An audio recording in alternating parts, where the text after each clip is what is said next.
Hello friends, ओम श्री गणेशाय नमः। जय श्री कृष्ण। आप सभी का स्वागत है आपके अपने यूट्यूब चैनल पर। फ्रेंड्स, आज हम आपको इस वीडियो में बताने जा रहे हैं कार्तिक मास महात्म्य की 30वें और 31वें अध्याय की कथा के बारे में, जिसको सुनने मात्र से ही होंगी आपकी सभी मनोकामनाएं शीघ्र ही पूर्ण। फ्रेंड्स, वीडियो शुरू करने से पहले आपसे रिक्वेस्ट है, अगर आप हमारे चैनल पर नए हैं और आपने अभी तक चैनल को सब्सक्राइब नहीं किया है तो प्लीज़ सब्सक्राइब कीजिएगा चैनल को, साथ ही प्रेस कीजिएगा बेल आइकन को, जिससे नए वीडियो से रिलेटेड नोटिफिकेशन आपको तुरंत प्राप्त हो सके। और वीडियो पसंद आने पर वीडियो को लाइक और शेयर जरूर कीजिएगा ताकि सभी भक्तों को इस वीडियो का लाभ प्राप्त हो सके। और कमेंट बॉक्स में जय श्री कृष्णा जरूर लिखिएगा। कार्तिक मास महात्मा सभी प्रकार के विघ्नों का नाश करने वाले तथा सारी सृष्टि का पालन करने वाले श्री गणेश जी तथा ज्ञान के दाता देवी श्री सरस्वती जी तथा सब पुराणों के कर्ता श्री व्यास जी तथा श्री गुरुदेव जी के चरण कमलों में नमस्कार करके भगवान की श्रद्धा और भक्ति रस में डूबे हुए कार्तिक मास महात्म्य की कथा कहती हूँ। कार्तिक मास महात्म्य 30वां अध्याय प्रारंभ। कार्तिक मास की कथा करती भव से पार 30वां अध्याय लिखूं हुई हरि कृपा अपार। भगवान श्री कृष्ण सत्यभामा से बोले, हे प्रिय। नारद जी के वचन सुनकर महाराज प्रथु बहुत आश्चर्यचकित हुए। अंत में उन्होंने नारद जी का पूजन करके उनको विदा किया। इसलिए माघ, कार्तिक और एकादशी ये 3 व्रत मुझे अत्यधिक प्रिय हैं। वनस्पतियों में तुलसी, महीनों में कार्तिक, तिथियों में एकादशी और क्षेत्रों में प्रयाग मुझे बहुत प्रिय है। जो मनुष्य इंद्रियों पर विजय प्राप्त कर इनका सेवन करता है वह मुझे यज्ञ करने वाले मनुष्य से भी अधिक प्रिय है। जो मनुष्य विधि पूर्वक इनकी सेवा करते हैं, मेरी कृपा से उन समस्त पापों से छुटकारा मिल जाता है। भगवान श्री कृष्ण के वचन सुनकर सत्यभामा ने कहा, हे प्रभु, आपने बहुत ही अद्भुत बात कही है कि दूसरे के लिए पुण्य के फल से कलह की मुक्ति हो गई।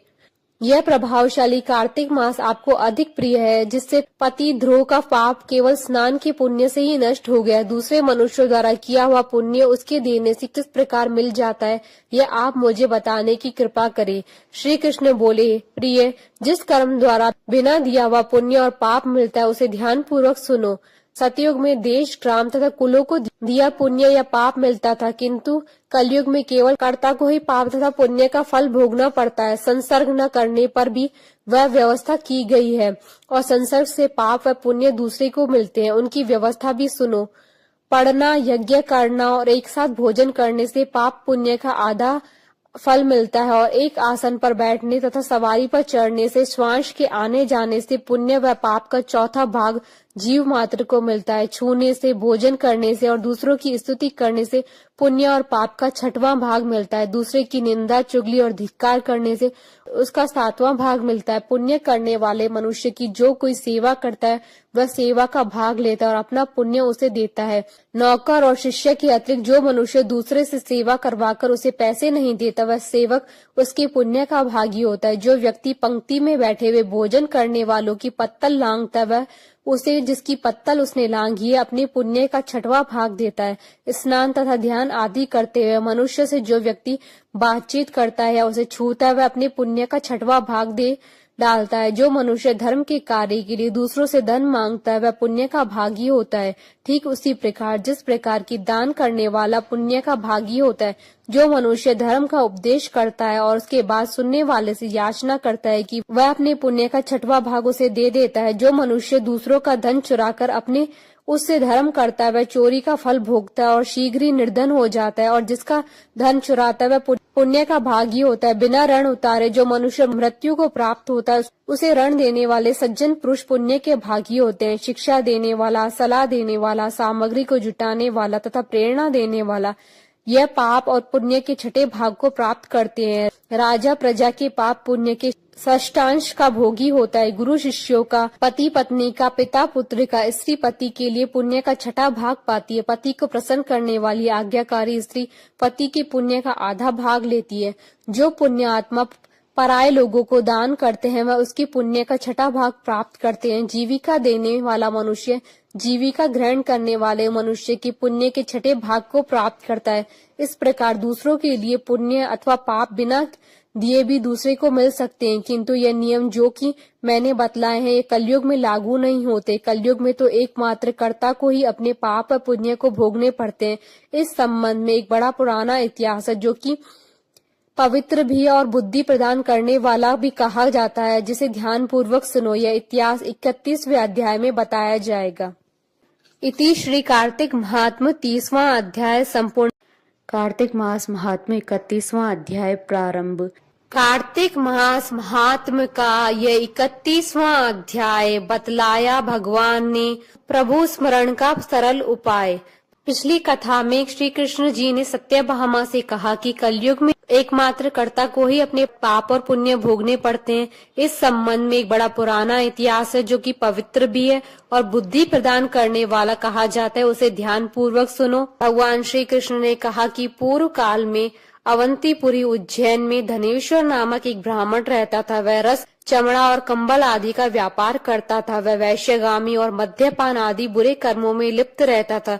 चूंकि वह दिन रात पाप में रत रहता था, इसलिए वह व्यापार करने नगर नगर घूमता था। एक दिन वह क्रय विक्रय के कार्य में घूमता हुआ महिष्मतीपुरी में जा पहुंचा, जो राजा महिष ने बसाई थी। वहाँ पाप नाशिनी नर्मदा सदैव शोभा पाती है। उस नदी के किनारे कार्तिक का व्रत करने वाले बहुत से मनुष्य अनेक गांवों से स्नान करने के लिए आए हुए थे।